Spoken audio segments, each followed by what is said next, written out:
Hey everyone, welcome back to The Explainer. Let's jump right in, because today we are unpacking an absolutely fascinating piece of writing. We're looking at a 2012 philosophical essay by a writer named Xu Feng, and it tackles this massive, timeless conflict, the clash between spiritual cultivation and modern survival. I mean, we all have those moments, right, where we just yearn for some peace, some higher meaning, or even just a sense of spiritual lightness. But, well, we also have bills to pay, we've got deadlines, overflowing inboxes, and just incredibly complex lives to manage. So this explainer is going to break down exactly why achieving true spiritual harmony feels so literally impossible in our modern society, and what this text argues is the only real way out. Okay, let's dive into this. Is it actually possible to achieve true enlightenment while simultaneously worrying about your next paycheck, or your stressful morning commute, or that unexpected grocery bill? That is the hook here, and it's the everyday reality that makes Xu Feng's essays so gripping. It takes these lofty, ancient spiritual themes and connects them directly to our mundane, daily anxieties. We are constantly trying to balance this desire for inner peace with the unyielding, heavy demand of just keeping a roof over our heads. So we're going to explore whether the daily grind of secular life mathematically cancels out our ability to reach a higher spiritual plane. Can the two actually coexist, or are they just entirely opposed? To really understand this conflict, we first need to look at what the text defines as a Buddha. Now, usually we think of a religious figure, right? Actually, scratch that. In this context, it's not a person. It's a very specific state of being. It's a state where a person's heart clings to absolutely nothing. It's totally free of attachments. It exists without ego, without form. Imagine waking up and just not holding tightly to your identity, your status, or your stuff. The key takeaway here is this profound feeling of being naturally in harmony and at ease. It's a state of total, unburdened lightness where you just aren't reacting defensively to every little friction in your day. Right alongside that concept of a Buddha, the text introduces the state of a celestial. And I really want you to notice the beautiful flowing imagery Xu Feng uses for this. A celestial is someone who flows freely with fate, just following the natural rhythm of life. They're unbound. They're completely one with the Tao. In a practical sense, being one with the Tao means you aren't fighting the current of reality. When things change, you adapt seamlessly instead of panicking.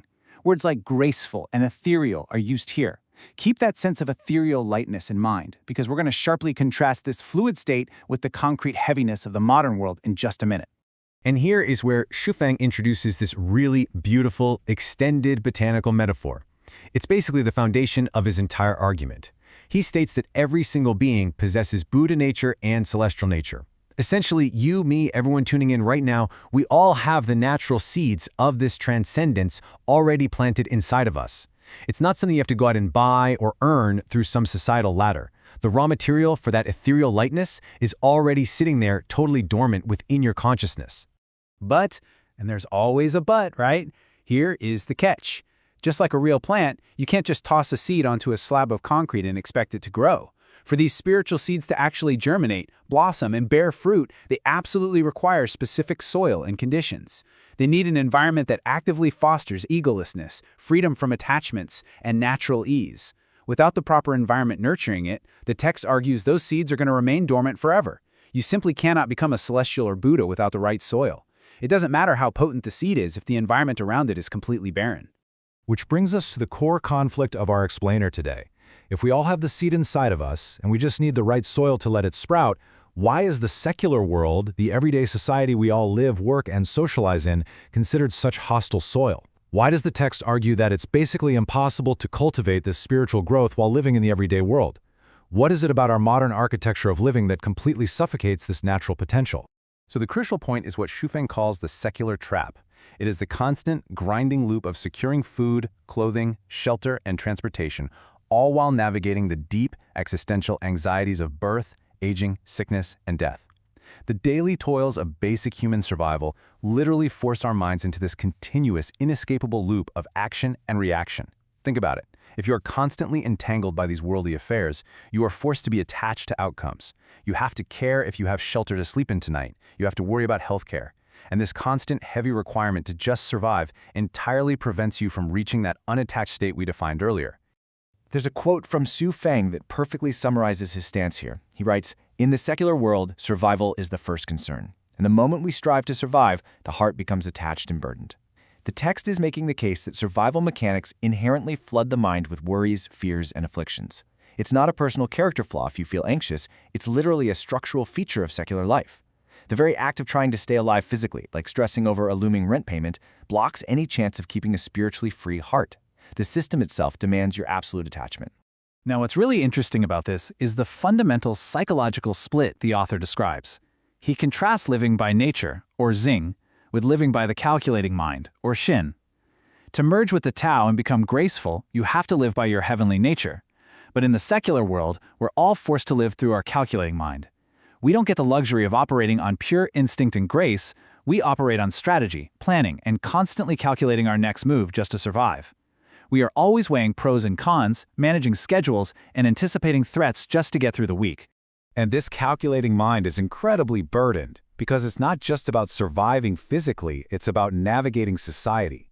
The text argues that we are bound by material possessions, sure, but also by things we typically view as highly positive.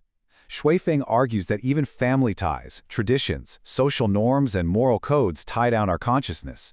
Why? Because they force us to constantly strategize and worry about our social standing, our obligations, and our relationships.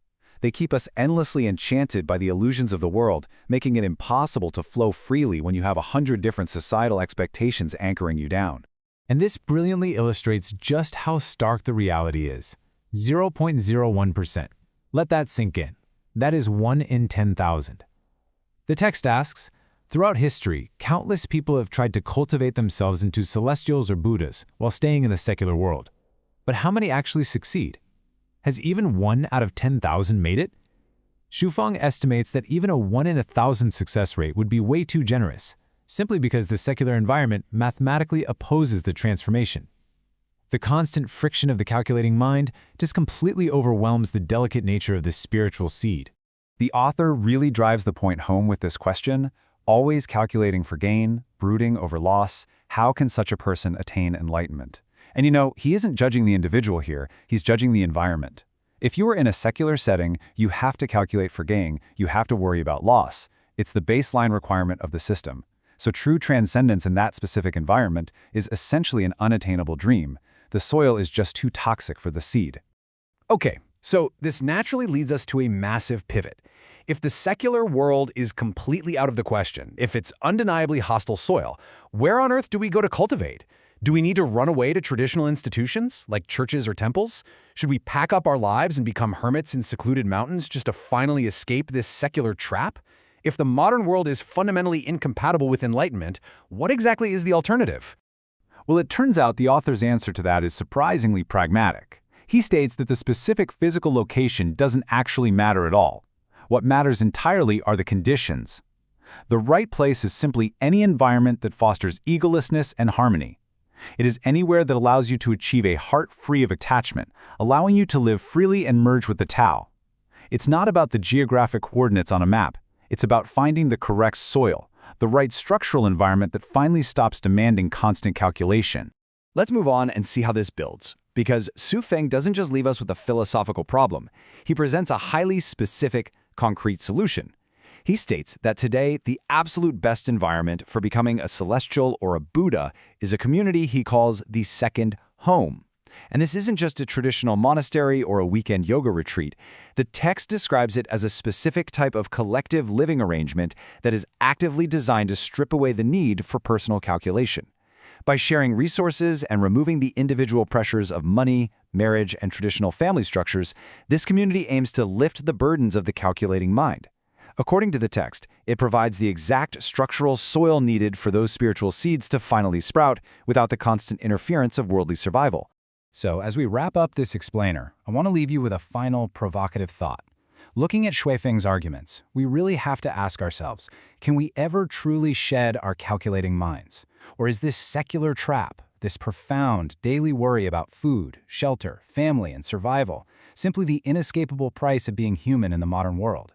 It's a huge question about the environments we choose to plant ourselves in, and just how much of our true internal nature is dictated by the external soil we live in. Thanks so much for joining me today, and definitely keep pondering that question as you step back out into the hustle of your day. See you next time.